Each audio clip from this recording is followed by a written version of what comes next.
توکل میں کامرانی ہے۔ نبی کریم صلی اللہ علیہ وآلہ وسلم نے ارشاد فرمایا کہ آدمی کا دل تعلقات کے ہر میدان میں شاخ شاخ رہتا ہے، سو جس نے اپنے دل کو ہر شاخ کے پیچھے ڈال دیا، اللہ تعالیٰ پرواہ بھی نہیں کرتا خواہ وہ کسی میدان میں ہلاک ہو جائے۔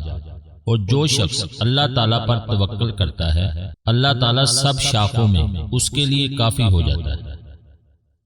اللہ تعالیٰ کے ہوگے رہو کے بارے میں نبی پاک صلی اللہ علیہ وآلہ وسلم نے فرمایا، جو شخص اپنے دل سے اللہ تعالیٰ ہی کا ہو رہے، اللہ تعالیٰ اس کی ذمہ داریوں کی کفالت فرماتا ہے اور اس کو ایسی جگہ سے رزق دیتا ہے کہ اس کا گمان بھی نہیں ہوتا۔ اور جو شخص دنیا کا ہو رہے، اللہ تعالیٰ اس کو دنیا ہی کے حوالے کر دیتا ہے۔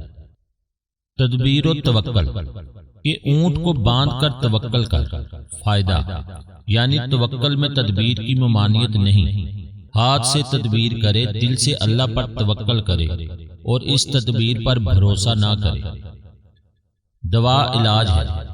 ابو خزامہ رضی اللہ تعالی عنہ سے روایت ہے کہ رسول اللہ صلی اللہ علیہ وآلہ وسلم سے پوچھا گیا، دوا اور جھاڑ پھونک کیا تدبیر کو ٹال دیتی ہے؟